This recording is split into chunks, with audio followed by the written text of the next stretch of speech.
जी, जो अखबारों के माध्यम से, मीडिया के माध्यम से, वरिष्ठों के, और जैसे जब चर्चा होती थी तो पैनल में रखने की बात तो थी। हाँ। और ये ध्यान था जी। सूत्रों के हवाले से संतोष जी, हमारे पास ये खबरें आ रही थी कि आपका नाम सबसे आगे है राजनांदगांव से। बधाई, लेकिन चुनौती क्या मानते हैं, चुनौती है या कुछ चुनौती नहीं है कांग्रेस आपके सामने?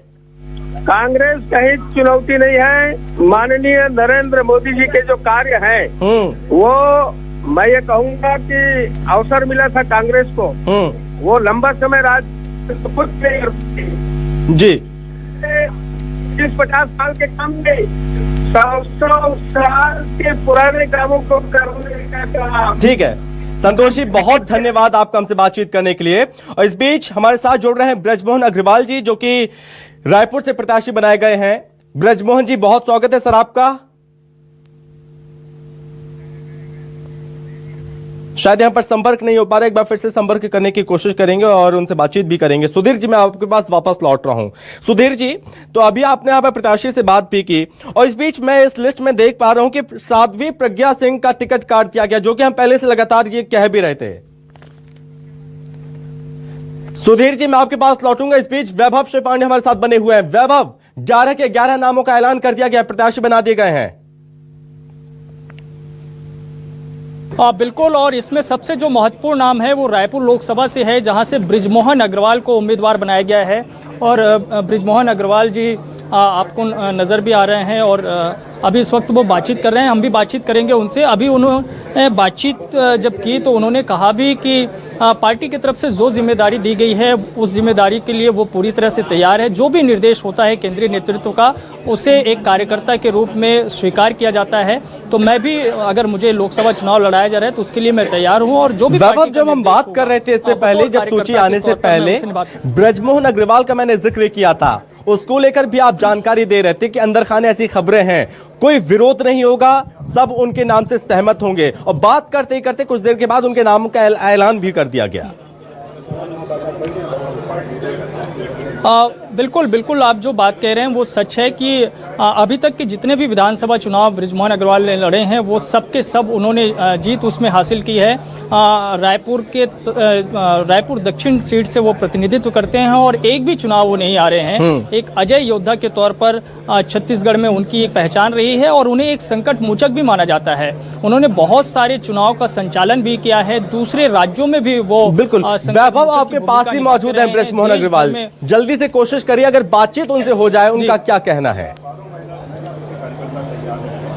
बिल्कुल, वो रिएक्शन भी ले रहा हूँ, चूंकि मीडिया का आप जानते हैं कि काम जो है बड़ा होता है, वो हर कोई जो है पहले पकड़ना चाहते हैं। तो ब्रिजमोहन अग्रवाल जी अभी एक दूसरे चैनल से बातचीत कर रहे हैं लेकिन जुड़ गए हैं। ब्रिजमोहन अग्रवाल जी, लोकसभा चुनाव का जो है उम्मीदवार आपको घोषित किया गया है, क्या कहेंगे? पार्टी के केंद्रीय नेतृत्व ने विश्वास व्यक्त किया है, उस विश्वास पर हम खरा उतरने की कोशिश करेंगे। आप पहली बार लोकसभा का चुनाव लड़ने जा रहे हैं, किस तरह का अनुभव रहेगा सर? मैंने 7 बार लोकसभा के चुनाव का संचालन किया है और इससे पूरे लोकसभा क्षेत्र में और लंबे समय से राजनीति करने के कारण सभी क्षेत्रों में, पूरे छत्तीसगढ़ में कार्यकर्ताओं से, नेताओं से, जनता से मेरा संपर्क रहा है। इसलिए मैं मानता हूं कि पार्टी के नेतृत्व पर, पार्टी के विश्वास पर हम खरा उतरेंगे। चूंकि आप एक भी विधानसभा चुनाव नहीं हारे, हमेशा अजय योद्धा रहे हैं। आपने जो भी चुनाव लड़ा आप जीतते रहे हैं, एक अजय योद्धा के तौर पर रहे हैं और लगभग ये ऐसी चर्चा है कि ब्रिजमोहन अग्रवाल जी ही सांसद बनेंगे रायपुर। लोगों की चर्चाओं का स्वागत है, क्योंकि हमेशा मैंने पार्टी की जो भी जिम्मेदारी मिली है उसका सफलतापूर्वक निर्वहन किया है और इस जिम्मेदारी का भी सफलतापूर्वक निर्वहन करेंगे। 11 की 11 सीटें आ रही है, बीजेपी का ऐसा दावा है। निश्चित रूप से बीजेपी की 11 की 11 सीटें जीत कर आएगी। और इस बार महिला उम्मीदवारी भी जो है बड़ी है, 3 को प्रतिनिधित्व दिया गया है इस बार टिकट। तो मोदी जी ने जो पूरे देश को वादा किया है कि बीजेपी की सरकार आएगी और 33% आरक्षण होगा, और वो सरकार आने के पहले ही जनता को किए गए वादे को पूरा कर दिया है। तो इससे जनता में और ज़्यादा विश्वसनीयता बढ़ेगी कि जब सरकार आने के पहले ही वादा को पूरा कर रहे हैं तो सरकार आएगी तो और कितने वादों को पूरा करेगी। महतारी वंदन से लेकर किसानों को 3100 रुपये तक, इस तरह का जादू चलेगा? मोदी मैजिक है। निश्चित रूप से चलेगा और 11 की 11 सीटें हम यहाँ जीत कर आएंगे और पूरे देश में मोदी जी के नेतृत्व में एनडीए 400 से ज़्यादा सीटें जीत कर आएगा। बृजमोहन अग्रवाल जी तैयार हैं लोकसभा चुनाव के लिए और वो दावा कर रहे हैं कि न सिर्फ छत्तीसगढ़ की 11 सीटें बल्कि एनडीए की जो गठबंधन वाले जो दल है बीजेपी का, वो भी इस बार 400 पार का जो नारा है उस नारे को भी जो है सफलतापूर्वक पूरा करते हुए नजर आएंगे। ठीक है, इस बीच हमारे साथ विजय बघेल जी जुड़ गए हैं, दुर्ग से प्रत्याशी बनाए गए हैं। विजय जी, बहुत स्वागत है सर आपका। जी धन्यवाद। विजय जी, बहुत खुशी की बात है, बहुत हार्दिक बधाई आपको, ढेर सारी शुभकामनाएं। क्या कहेंगे सर, आपको प्रत्याशी बनाया गया है पार्टी की तरफ से?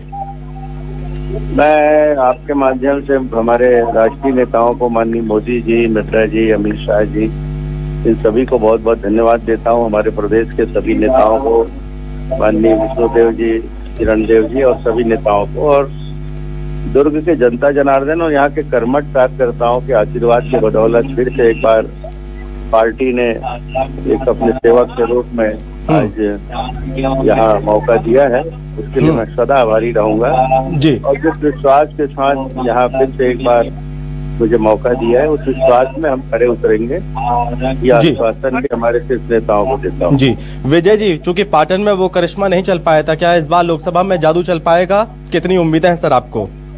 नहीं, पाटन में हम घेर के रख दिए थे मुख्यमंत्री को। हम अपार पैसा लिए वो चुनाव लड़ रहे थे, लेकिन फिर भी हमको हम रोक दिए वहाँ पे और उनका जादू नहीं चला। सरकार बनी, ये हमारे लिए बड़ा सौभाग्य था जी। हम हार कर भी जीते हैं, ये भावना हमारे मन में है जी, हमारे यहाँ के सभी लोगों के मन में है, और वो निश्चित रूप से फिर से एक बार हम यहाँ पे। सर, जिस तरह से विधानसभा में करिश्मा करके दिखाया आपकी पार्टी ने, क्या उस तरह की मोदी की गारंटी चल पाएगी? कितनी उम्मीदें हैं सर इसको लेकर लोकसभा में?